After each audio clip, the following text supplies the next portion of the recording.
Well, greetings all. Welcome back to Soundcraft Academy. This is episode number 4 of Music Theory for Guitar. If you're new here, welcome.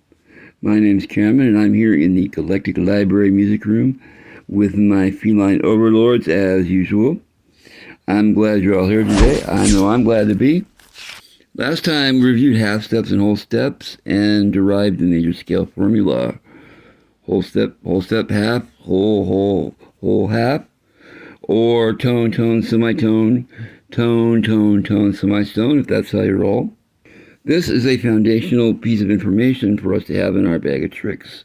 So let's dive in a little further, shall we? Okay, so we're going to take a bit of a deeper dive on this because it is such a fundamental concept, and you really do need to have this down and oriented in your head correctly so that things make sense moving forward. And I want to make sure that you see and hear this pattern on a couple of open strings, because pattern recognition is very important. We're just going to move from C to G, which is the open third string in standard tuning of the guitars, and that's just one step clockwise on the circle of fifth. One step clockwise ascending, which just means going up. Perfect fifth, which is 7.5 steps.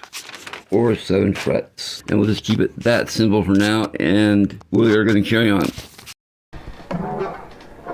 Okay, starting on string 3. String 1, 2, 3, counting from thinnest to thickest. Starting with open G. Here's our major scale. G, A, B. Here's our half step. C, D, E. Oh, we need a whole step here, so instead of F, F sharp. That's our final half step that makes the major scale.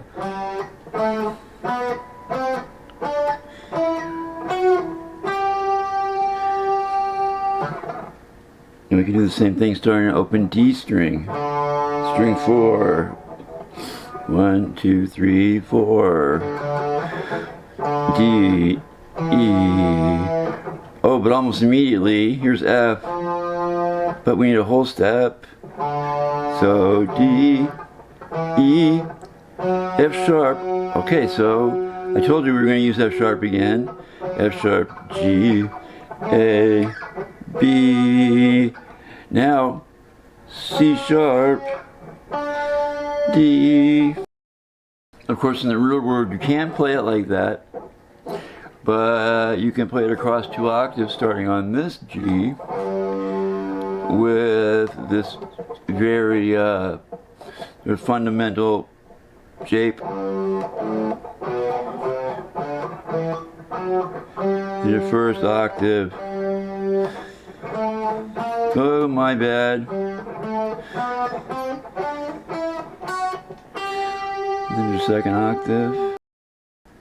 You could play the D, I suppose, up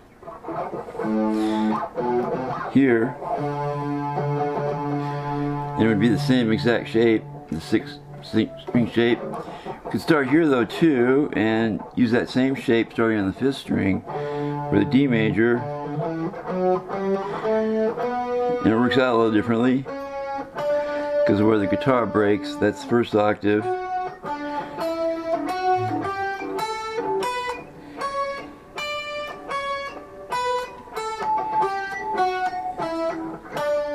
Second octave.